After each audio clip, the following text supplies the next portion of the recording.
अथैकोनविंशोऽध्यायः। भगवान शिव की नेत्र ज्वाला से कामदेव का भस्म होना और रति का विलाप। देवताओं द्वारा रति को सांत्वना प्रदान करना और भगवान शिव से काम को जीवित करने की प्रार्थना करना। नारद जी बोले, हे ब्रह्मन, हे विधे, हे महाभाग, इसके अनंतर फिर क्या हुआ? आप मुझ पर दया कर इस पाप को विनष्ट करने वाली कथा का पुनः वर्णन कीजिए। ब्रह्मा जी बोले, हे तात, इसके अनंतर जो हुआ उसे आप सुने। मैं आपके स्नेहवश आनंददायक शिव लीला का वर्णन करूँगा। हे नारद, उसके बाद महायोगी महेश्वर धैर्य के नाश को देखकर अत्यंत विस्मित हो मन में इस प्रकार विचार करने लगे। शिवजी बोले, मैं तो उत्तम तपस्या कर रहा था, उसमें विघ्न कैसे आ गया? किस कुकर्मी ने यहाँ मेरे चित्त में विकार पैदा कर दिया है? मैंने दूसरे की स्त्री के विषय में प्रेम पूर्वक निंदित वर्णन किया। यह तो धर्म का विरोध हो गया और शास्त्र मर्यादा का उल्लंघन हुआ। ब्रह्मा जी बोले, तब सज्जनों के एकमात्र रक्षक महायोगी परमेश्वर शिव इस प्रकार विचार कर शंकित हो संपूर्ण दिशाओं की ओर देखने लगे। इसी समय वाम भाग में बाण खींचे खड़े हुए काम पर उनकी दृष्टि पड़ी। वह मूढ़ चित्त मदन अपनी शक्ति के गर्व से चूर होकर पुनः अपना बाण छोड़ना ही चाह रहा था। हे नारद, उस अवस्था में काम पर दृष्टि पड़ते ही परमात्मा गिरीश को तत्काल क्रोध उत्पन्न हो गया। हे मुने, इधर आकाश में बाण सहित धनुष लेकर खड़े हुए काम ने भगवान शंकर पर अपना दुर्निवार तथा अमोघ अस्त्र छोड़ दिया। परमात्मा शिव पर वह अमोघ अस्त्र व्यर्थ हो गया। कुपित हुए परमेश्वर के पास जाते ही वह शांत हो गया। तदनंतर भगवान शिव पर अपने अस्त्र के व्यर्थ हो जाने पर मन्मथ को बड़ा भय हुआ। भगवान मृत्युंजय को देखकर उनके सामने खड़ा होकर वह कांप उठा। हे मुनि श्रेष्ठ, वह कामदेव अपने प्रयास के निष्फल हो जाने पर भय से व्याकुल होकर इंद्र आदि सभी देवताओं का स्मरण करने लगा। हे मुनीश्वर, कामदेव के स्मरण करने पर वे इंद्र आदि सब देवता आ गए और शंभु को प्रणाम कर उनकी स्तुति करने लगे। देवता स्तुति कर ही रहे थे कि कुपित हुए भगवान शिव के ललाट के मध्य भाग में स्थित तृतीय नेत्र से बड़ी भारी आग की ज्वाला तत्काल प्रकट होकर निकली। वे ज्वालाएं ऊपर की ओर उठ रही थीं। वह आग धू धू करके जलने लगी। उसकी ज्योति प्रलयाग्नि के समान मालूम पड़ती थी। वह ज्वाला तत्काल ही आकाश में उछलकर पृथ्वी पर गिरकर फिर अपने चारों ओर चक्कर काटती हुई कामदेव पर जा गिरी। हे साधो, क्षमा कीजिए, क्षमा कीजिए। यह बात जब तक देवताओं ने कही तब तक उस आग ने कामदेव को जलाकर राख कर दिया। उस वीर कामदेव के मारे जाने पर देवताओं को बड़ा दुख हुआ। वे व्याकुल होकर यह क्या हुआ इस प्रकार कहकर जोर जोर से चित्कार करते हुए रोने बिलखने लगे। उस समय घबराई हुई पार्वती का समस्त शरीर सफ़ेद पड़ गया और वे सखियों को साथ लेकर अपने भवन को चली गईं। कामदेव के जल जाने पर रति वहाँ क्षण भर के लिए अचेत हो गई। पति के मृत्यु जनित दुख से वह मरी हुई की भांति पड़ी रही। थोड़ी देर में चेतना आने पर अत्यंत व्याकुल होकर वह रति उस समय तरह तरह की बातें कहती हुई विलाप करने लगी। रति बोली, मैं क्या करूं, कहाँ जाऊं? देवताओं ने यह क्या किया?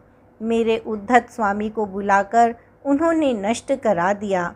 हाय हाय, हे नाथ, हे स्मर, हे स्वामीन, हे प्राणप्रिय, हे सुखप्रद, हे प्रिय, हे प्रिय, यह यहाँ क्या हो गया?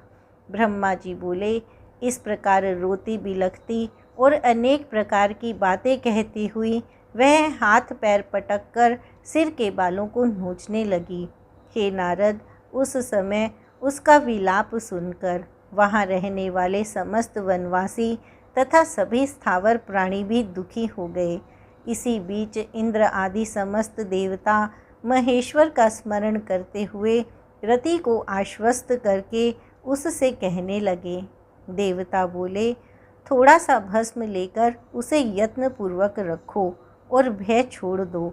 वे स्वामी महादेव जी कामदेव को जीवित कर देंगे और तुम पति को पुनः प्राप्त कर लोगी।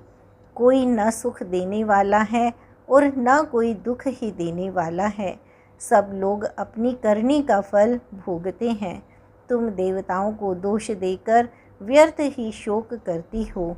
ब्रह्मा जी बोले, इस प्रकार रति को समझा बुझाकर सब देवता भगवान शिव के समीप आए और उन्हें भक्ति से प्रसन्न करके यह वचन कहने लगे।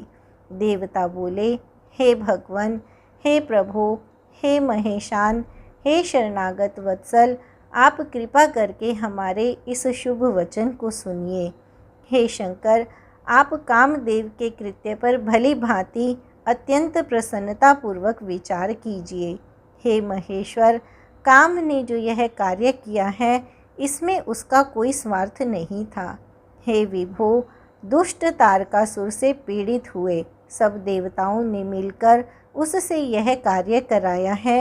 हे नाथ, हे शंकर, इसे आप अन्यथा न समझें।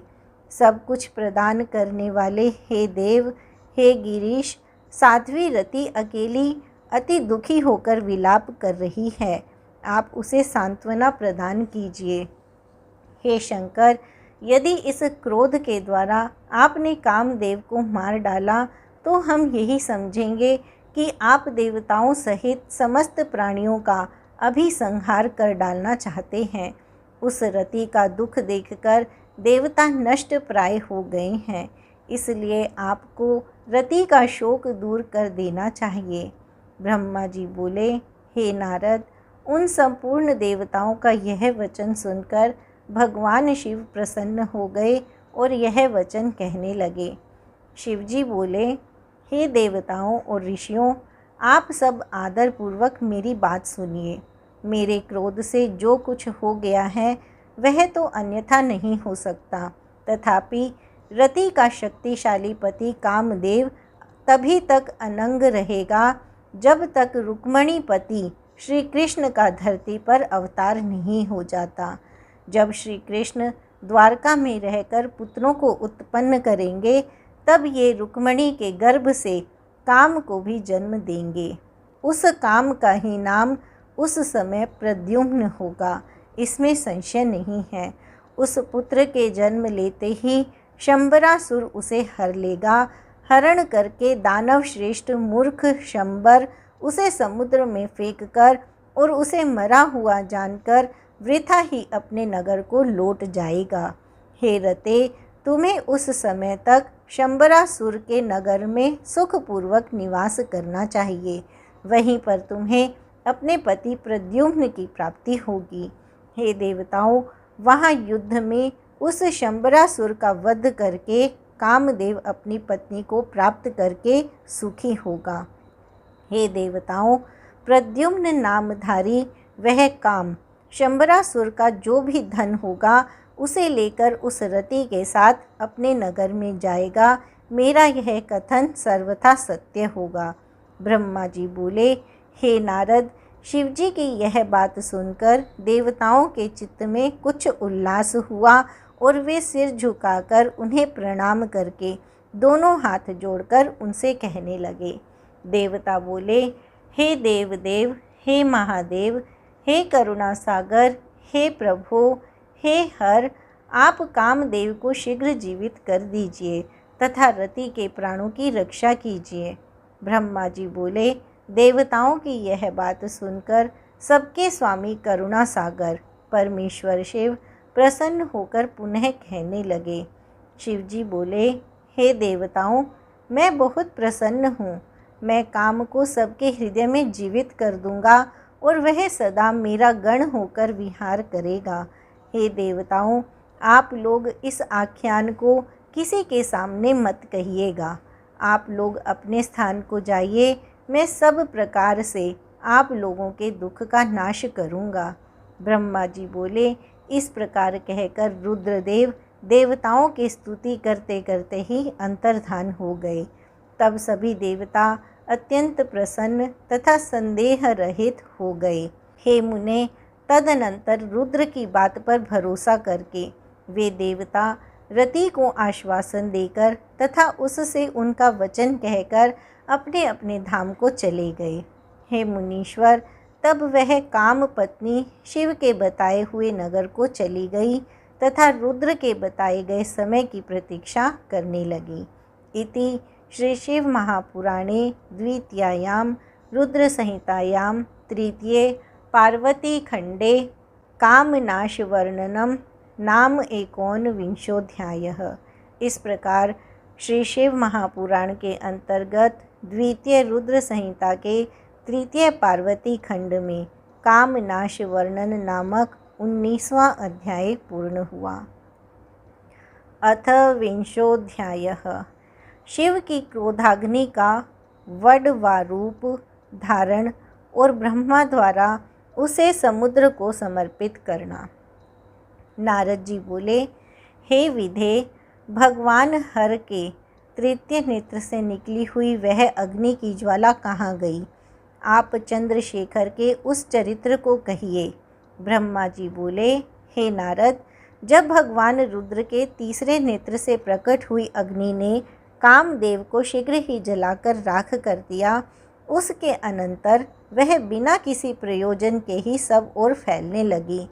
चराचर प्राणियों सहित तीनों लोकों में महान हाहाकार मच गया। हे तात, तब संपूर्ण देवता और ऋषि शीघ्र ही मेरी शरण में आए। उन सब ने व्याकुल होकर मस्तक झुकाकर दोनों हाथ जोड़कर मुझे प्रणाम कर विधिवत मेरी स्तुति करके अपना दुख निवेदन किया। उसको सुनकर शिव का स्मरण कर और उसके हेतु का भली भांति विचार कर तीनों लोकों की रक्षा करने के लिए मैं विनीत भाव से वहाँ पहुँचा।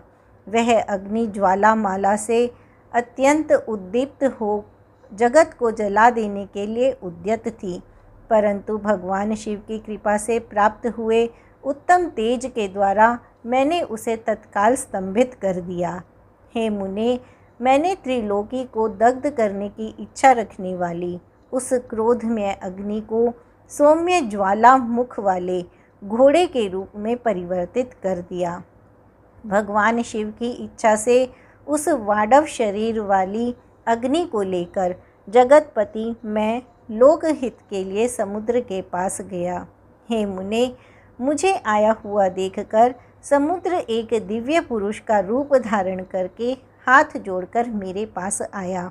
मुझ संपूर्ण लोकों के पितामह की भली भांति स्तुति करके वह सिंधु मुझसे प्रसन्नतापूर्वक कहने लगा। सागर बोला, हे ब्रह्मन, हे सर्वेश्वर, आप यहाँ किस लिए आए हैं? मुझे अपना सेवक समझकर आप प्रीतिपूर्वक उसे कहिए।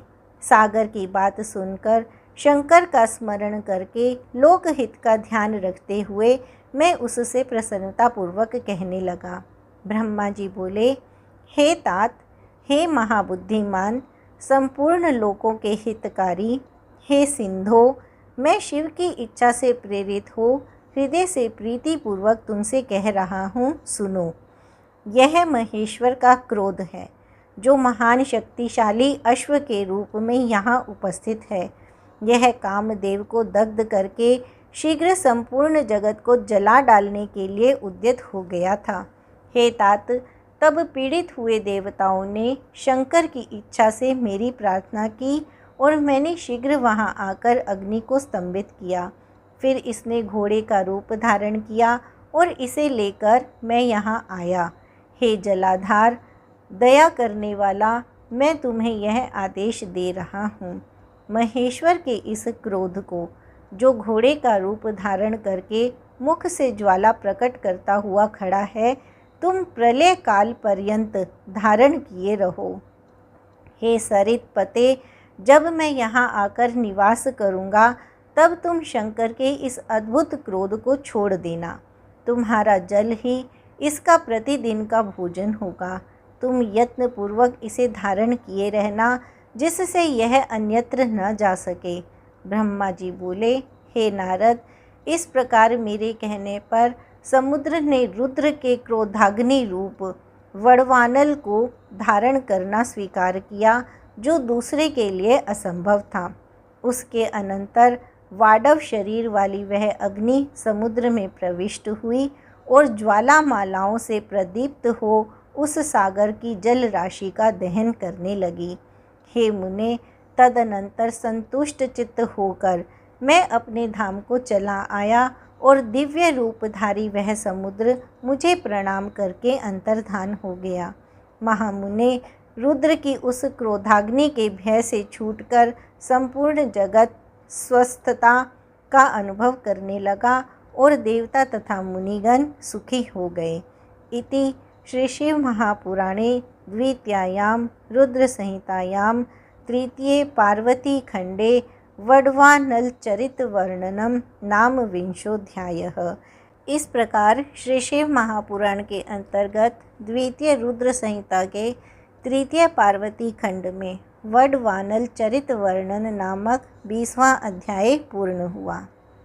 अथैकविंशोऽध्यायः। कामदेव के भस्म हो जाने पर पार्वती का अपने घर आगमन, हिमवान तथा मीना द्वारा उन्हें धैर्य प्रदान करना, नारद द्वारा पार्वती को पंचाक्षर मंत्र का उपदेश। नारद जी बोले, हे विधे, हे तात, हे महाप्राज्ञ, हे विष्णु शिष्य, हे त्रिलोककर्ता, आपने महात्मा शंकर की यह विलक्षण कथा सुनाई। शिव के तृतीय नेत्र की अग्नि से कामदेव के भस्म हो जाने पर और पुनः उस अग्नि के समुद्र में प्रवेश कर जाने पर फिर क्या हुआ? तदनंतर हिमालय पुत्री पार्वती देवी ने क्या किया और वे अपनी दोनों सखियों के साथ कहाँ गईं? हे दयानिधे, अब आप इसे बताइए। ब्रह्मा जी बोले, हे तात, हे महाप्राज्ञ, अब आप महान लीला करने वाले मेरे स्वामी चंद्रशेखर के चरित्र को आदरपूर्वक सुनिए। भगवान शंकर के नेत्र से उत्पन्न हुई अग्नि ने जब कामदेव को जला दिया, तब महान अद्भुत महाशब्द प्रकट हुआ, जिससे आकाश पूर्ण रूप से गूंज उठा। उस महान शब्द के साथ ही कामदेव को दग्ध हुआ देखकर भयभीत और व्याकुल हुई पार्वती अपनी दोनों सखियों के साथ अपने घर चली गई। उस शब्द से परिवार सहित हिमवान भी बड़े आश्चर्य में पड़ गए और वहां गई हुई अपनी पुत्री का स्मरण करके उन्हें बड़ा क्लेश हुआ। इतने में ही पार्वती भी आ गई। वे शंभु के विरह से रो रही थीं। अपनी पुत्री को अत्यंत विह्वल देखकर शैलराज हिमवान को बड़ा शोक हुआ और वे शीघ्र ही उनके पास पहुँचे। वे हाथ से उनकी दोनों आँखों को पोंछकर बोले, हे शिवे, डरो मत, रो मत। ऐसा कहकर उन्हें पकड़ लिया। इसके बाद पर्वतराज हिमवान ने अत्यंत विह्वल हुई पुत्री पार्वती को शीघ्र ही गोद में उठा लिया और वे उन्हें सांत्वना देते हुए अपने घर ले आए। कामदेव का दाह करके महादेव जी के अंतर्धान हो जाने पर उनके विरह से पार्वती अत्यंत व्याकुल हो गईं और उन्हें कहीं भी शांति नहीं मिल रही थी। पिता के घर जाकर जब वे अपनी माता से मिली, उस समय पार्वती ने अपना नया जन्म हुआ माना। वे अपने रूप की निंदा करने लगी और कहने लगी, हाय, मैं मारी गई। सखियों के समझाने पर भी वे गिरी राजकुमारी कुछ समझ नहीं पाती थी। वे सोते जागते, खाते पीते, नहाते धोते, चलते फिरते और सखियों के बीच में बैठते समय किंचन मात्र भी सुख का अनुभव नहीं करती थी। मेरे स्वरूप, जन्म तथा कर्म को धिक्कार है, ऐसा कहती हुई वे सदा महादेव जी की प्रत्येक चेष्टा का चिंतन करती रहती थीं। इस प्रकार वे पार्वती भगवान शिव के विरह से मन ही मन अत्यंत क्लेश का अनुभव करती और किंचन मात्र भी सुख नहीं पाती थीं। वे सदा शिव शिव कहा करती थीं। पिता के घर में रहकर भी वे चित्त से पिनाक पाणी भगवान शंकर के पास पहुँची रहती थी। हे तात, शिवा शोक मगन हो बारंबार मूर्छित हो जाती थी। शैलराज हिमवान, उनकी पत्नी मेनका तथा उनके मैनाक आदि सभी पुत्र जो बड़े उदार चित्त थे, उन्हें सदा सांत्वना देते रहते थे, तथापि वे भगवान शंकर को भूल न सकी। हे बुद्धिमान देवर्षे, तदनंतर एक दिन इंद्र की प्रेरणा से इच्छानुसार घूमते हुए आप हिमालय पर्वत पर पहुँचे। उस समय महात्मा हिमवान ने आपका सत्कार किया। तब आप उनके द्वारा दिए हुए उत्तम आसन पर बैठकर उनसे कुशल पूछने लगे। उसके बाद पर्वतराज हिमवान ने अपनी कन्या के चरित्र का आरंभ से वर्णन किया कि किस तरह उसने महादेव जी की सेवा की और किस तरह हर के द्वारा कामदेव का दहन हुआ। हे मुने, यह सब सुनकर आपने गिरिराज से कहा, हे शैलेश्वर, भगवान शिव का भजन कीजिए। फिर उनसे विदा लेकर आप उठे और मन ही मन शिव का स्मरण कर शैलराज को छोड़कर शीघ्र ही एकांत में काली के पास आ गए। हे मुने, आप लोकोपकारी, ज्ञानी तथा शिव के प्रिय भक्त हैं, ज्ञानियों में श्रेष्ठ हैं।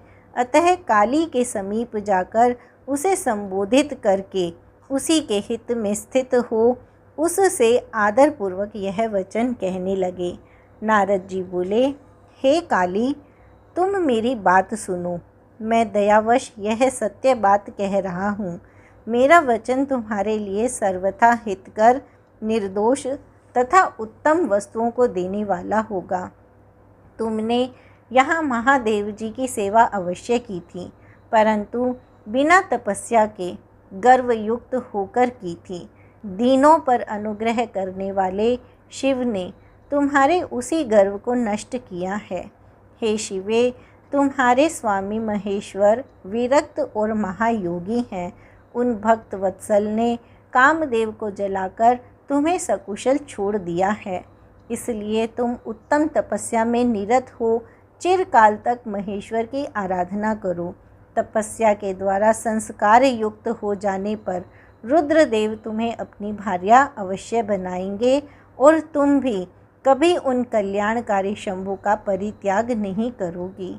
हे देवी, तुम हठपूर्वक शिवजी के अतिरिक्त किसी दूसरे को पति रूप में स्वीकार नहीं करोगी। ब्रह्मा जी बोले, हे मुने, आपकी यह बात सुनकर गिरी राजकुमारी काली कुछ उच्छ्वास लेती हुई हाथ जोड़कर आपसे प्रसन्नतापूर्वक कहने लगी। शिवा बोली, हे सर्वज्ञ, जगत का उपकार करने वाले हे प्रभु, हे मुने, रुद्रदेव की आराधना करने के लिए मुझे किसी मंत्र का उपदेश कीजिए, क्योंकि सद्गुरु के बिना किसी की कोई भी क्रिया सिद्ध नहीं होती। ऐसा मैंने सुन रखा है और यही सनातन श्रुति भी है। ब्रह्मा जी बोले, हे नारद, पार्वती का यह वचन सुनकर आप मुनि श्रेष्ठ ने पंचाक्षर मंत्र नमः शिवाय का उन्हें विधि पूर्वक उपदेश दिया और हे मुने, मंत्र राज में श्रद्धा उत्पन्न करने हेतु आपने उसका सबसे अधिक प्रभाव बताया। हे मुने, आपने उनसे यह वचन कहा। नारद जी बोले, हे देवी, इस मंत्र के अत्यंत अद्भुत प्रभाव को सुनो, जिसके सुनने मात्र से शंकर परम प्रसन्न हो जाते हैं। यह मंत्र राज सब मंत्रों का राजा, मनोवांछित फल प्रदान करने वाला, शंकर को बहुत ही प्रिय तथा साधक को भोग और मोक्ष देने वाला है। हे सौभाग्यशालिनी, इसका विधि पूर्वक जप करने से तुम्हारे द्वारा आराधित हुए भगवान शिव अवश्य और शीघ्र ही तुम्हारी आँखों के सामने प्रकट हो जाएंगे। हे शिवे, नियमों में तत्पर रहकर उनके स्वरूप का चिंतन करती हुई तुम पंचाक्षर मंत्र का जप करो, इससे शिव शीघ्र ही संतुष्ट होंगे। हे साध्वी, इस प्रकार तुम तपस्या करो, क्योंकि तपस्या से महेश्वर वश में हो सकते हैं तपस्या से ही सबको मनोनुकूल फल की प्राप्ति होती है, अन्यथा नहीं। ब्रह्मा जी बोले, हे नारद, काली से इस प्रकार कहकर भगवान शिव के प्रिय भक्त, इच्छानुसार विचरण करने वाले तथा देवताओं के हित में तत्पर रहने वाले आपने स्वर्ग लोक को प्रस्थान किया। हे नारद, तब आपकी बात को सुनकर पार्वती बहुत प्रसन्न हुई, क्योंकि उन्हें परम उत्तम पंचाक्षर मंत्र राज की प्राप्ति हो गई थी। इति श्री शिव महापुराणे द्वितीयायां रुद्रसंहितायां तृतीये पार्वती खंडे नारद उपदेशो नाम 21वाध्यायः। इस प्रकार श्री शिव महापुराण के अंतर्गत द्वितीय रुद्र संहिता के तृतीय पार्वती खंड में नारदोपदेश वर्णन नामक 21वां अध्याय पूर्ण हुआ।